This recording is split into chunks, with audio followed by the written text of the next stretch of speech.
ఎవ్వరు కూడా సమాధానం చెప్పలేదు. ప్రజలు ఈ సర్వేని సహకరించలేదు, దీన్ని యాక్సెప్ట్ చేయలేరు. వారి యొక్క సర్వే కాపీలు రోడ్లపైన పడే పరిస్థితి చూసినాం మనం. కాబట్టి దీనికి ఈ సర్వేకి ఎలాంటి శాంక్టిటీ లేదు, వారు శాస్త్రీయ పద్ధతులు కూడా చేయలేదు.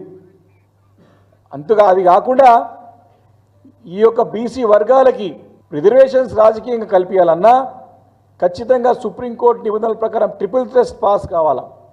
మొదటిది బీసీ మంత్రిత్వ శాఖ కానీ బీసీ మంత్రిత్వ శాఖ ద్వారా కానివ్వండి సపరేట్గా డెడికేషన్ కమిషన్ వేసి దాంట్లో నోడల్ ఏజెన్సీని అపాయింట్ చేసి వారి పర్యవేక్షణలో సవరణ చేసి చట్ట సవరణ చేసి బీసీ కమిషన్ ద్వారా డెడికేటెడ్ కమిషన్ ఏర్పాటు చేసి సపరేట్గా నోడల్ ఏజెన్సీ ఏర్పాటు చేసి వీరి యొక్క ఆధ్వర్యంలో సపరేట్ నిధులు కేటాయించి వారి ఆధ్వర్యంలో జరగాల్సినటువంటి ఈ యొక్క కులగణన కేవలము మన రేవంత్ రెడ్డి గారు తను ట్యాంపరింగ్ చేయడానికి